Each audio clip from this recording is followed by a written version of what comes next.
tienes a mi cama, a mi cama.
وابويا انا ميت وهذا ابوه ميت.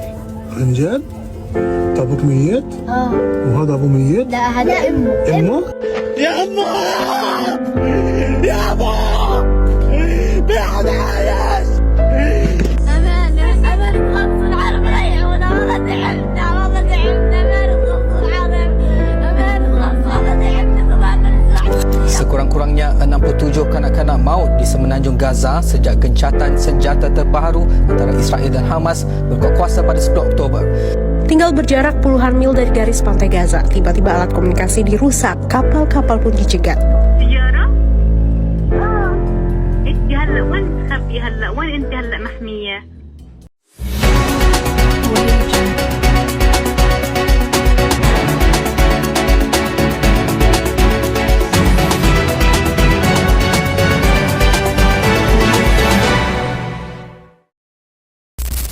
Sejak 2024 hingga 2025, Gaza menghadapi salah satu krisis kemanusiaan terbesar dalam sejarah modern. Serangan intensif menargetkan area padat penduduk menyebabkan puluhan ribu warga sipil menjadi korban. Laporan PBB dan lembaga kemanusiaan mencatat hancurnya rumah sakit, sekolah, dan fasilitas umum. Blokade terhadap makanan, obat-obatan, listrik, serta bahan bakar memperburuk keadaan, membuat lebih dari 2 juta warga Gaza hidup dalam kondisi yang tidak manusiawi.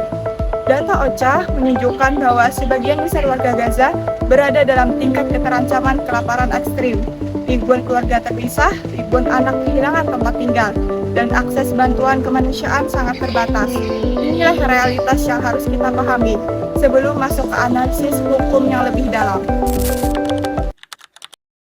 Konflik Gaza tidak dapat dilepaskan dari aturan hukum internasional, terutama yang mengatur perlindungan warga sipil dan pembatasan dalam perang. Ada 3 aspek utama yang sering disebut sebagai pelanggaran berat. Yang pertama ada pelanggaran hidup, referensinya dari Duham pasal 3, yaitu hak hidup merupakan hak paling dasar dan tidak dapat dikurangi dalam keadaan apapun. Serangan yang menyebabkan matinya warga sipil tanpa alasan militer yang sah merupakan pelanggaran langsung terhadap standar HAM internasional. Yang kedua, ada perlindungan warga sipil, referensinya dari Konvensi Jenewa keempat, pasal 27 dan 32.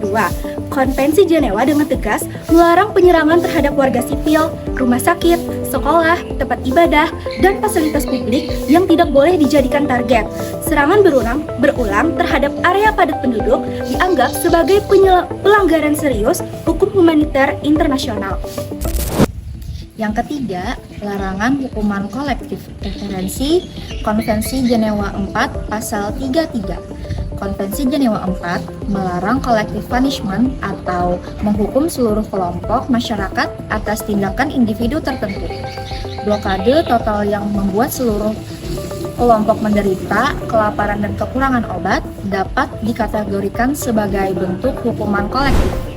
Yang keempat, tindakan pidana internasional, referensi Romstad, kejahatan perang dan kejahatan terhadap kemanusiaan.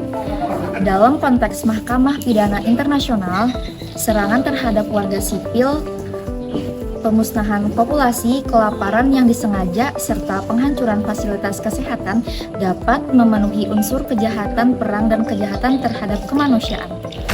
Pelanggaran HAM secara umum adalah tindakan yang mencabut atau membatasi hak-hak dasar manusia sebagaimana diterapkan dalam hak asasi manusia. Dalam konteks Islam, HAM ini bisa berarti tindakan yang melanggar prinsip-prinsip syariah yang mengandung hak manusia, misalnya hak hidup, martabat, kebebasan beragama. Islam sebagai agama rahmatul lil alamin menempatkan kehormatan manusia pada posisi tertinggi. Dalam konflik Gaza, nilai-nilai hukum Islam memberikan perspektif moral dan spiritual yang memperkuat tuntutan keadilan, seperti hak al-hayah, hak hidup.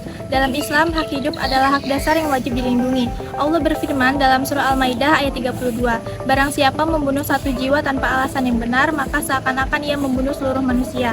Yang kedua, hak adin, kebebasan beragama. Setiap manusia memiliki hak untuk menjalankan agamanya tanpa teror dan penindasan. Islam menolak segala bentuk intimidasi yang memaksa seseorang keluar dari keyakinannya. Yang ketiga, muqasid al-syariah. Tujuan syariat adalah menjaga agama, jiwa, akal, keturunan, dan harta. Serangan tanpa pandang bulu, pengusiran penduduk, dan penghancuran fasilitas publik bertentangan langsung dengan prinsip-prinsip dasar ini. Yang keempat, kerukunan dan kesetaraan. Dalam Quran Surah Al-Hujarat ayat 13 mengingatkan bahwa manusia diciptakan bersuku-suku agar saling mengenal, bukan saling menindas. Ayat ini menjadi fondasi moral untuk menolak segala bentuk kezaliman. Bagaimana seharusnya umat muslim memandang ketidakadilan dan pelanggaran kemanusiaan yang terjadi di Palestina saat ini? Jadi ketidakadilan, pelanggaran, bahkan juga pembantaian ya, penindasan, ini sebenarnya kalau di dalam Islam itu disebut dengan kezaliman, dan kezaliman itu dilarang secara tegas. Karena hal ini itu berkaitan dengan maqasid asy-syariah. Jadi kalau mempelajari hukum Islam itu ada yang disebut dengan maqasid asy-syariah. Maqasid asy-syariah itu adalah maksud atau tujuan ditetapkannya hukum-hukum syariat. Ya, hukum Islam itu ya, kita kan bersumbernya dari Al-Quran, hadis, dan juga dikembangkan dengan ijtihad juga gitu. Dalam maqasid asy-syariah itu di sana ada hak-hak dasar kita sebagai seorang manusia gitu ya. Ada 5 di sana, yaitu bahwa hukum Islam itu dia menjaga jiwa, kemudian juga menjaga akal, menjaga agama, menjaga harta, dan menjaga keturunan. Jadi kalau untuk situasi yang ada di Palestina ini sudah berhubungan dengan yang pertama itu ya, menjaga jiwa atau disebutnya dengan hifzul an-nafs. Kalau kita sebagai umat Islam itu seharusnya aware dengan kasus yang ada di Palestina ya, saudara-saudara yang ada di Palestina, jangan menjadi orang yang acuh gitu. Dan seharusnya kita bisa untuk menjunjung tinggi solidaritas, juga ini ya, menekankan kepada sisi keadilan bagi mereka, dan terutama juga mendoakan keberadaan mereka di sana. Apa peran akademisi Muslim dalam memperjuangkan isu Palestina melalui kajian, penelitian maupun pengajaran Islam? Jadi kalau misalkan akademisi itu dia sangat berkaitan dengan tridharma, terutama kalau akademisi di perguruan tinggi ya, itu ada tridharma perguruan tinggi, ada yang disebut dengan pengajaran, kemudian penelitian, dan juga pengabdian. Sehingga sebenarnya dalam melaksanakan tridharma itu bisa untuk selalu di sana ditekankan ya untuk masalah sisi kemanusiaan, keadilan, lalu tentang isu Palestina itu bisa dikaitkan di sana. Misalkan dari segi pengajarannya di sana, itu akademisi bisa untuk mengkaji secara lebih mendalam.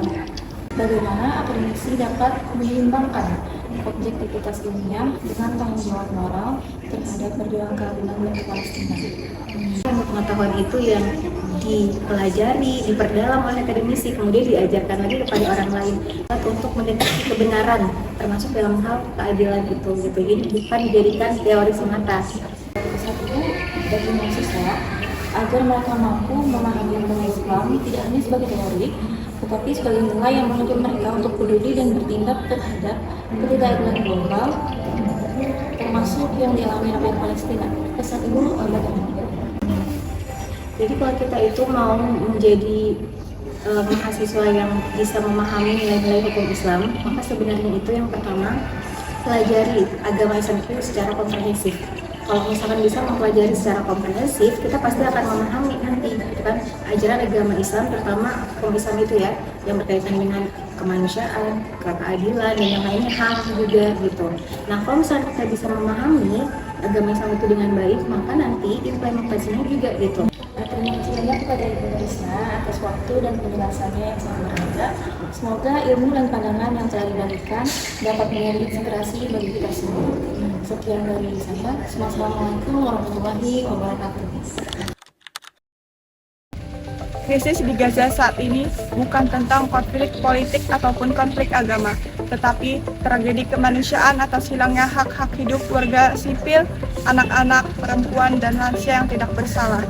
Kasus Gaza menunjukkan bahwa nilai kemanusiaan dan keadilan sedang runtuh karena kekuasaan dan kepentingan geopolitik yang lebih diutamakan daripada nyawa-nyawa manusia. Dari sisi kemanusiaan, saya melihat bahwa hak dan perlindungan yang seharusnya diterima rakyat belum terpenuhi. Karena itu, menegakkan keadilan untuk Gaza bukan hanya soal membela satu wilayah, tetapi juga menjaga prinsip kemanusiaan yang berlaku untuk seluruh dunia. Pesan moral yang bisa saya sampaikan, kemanusiaan untuk Gaza adalah cermin dari kemanusiaan kita sendiri.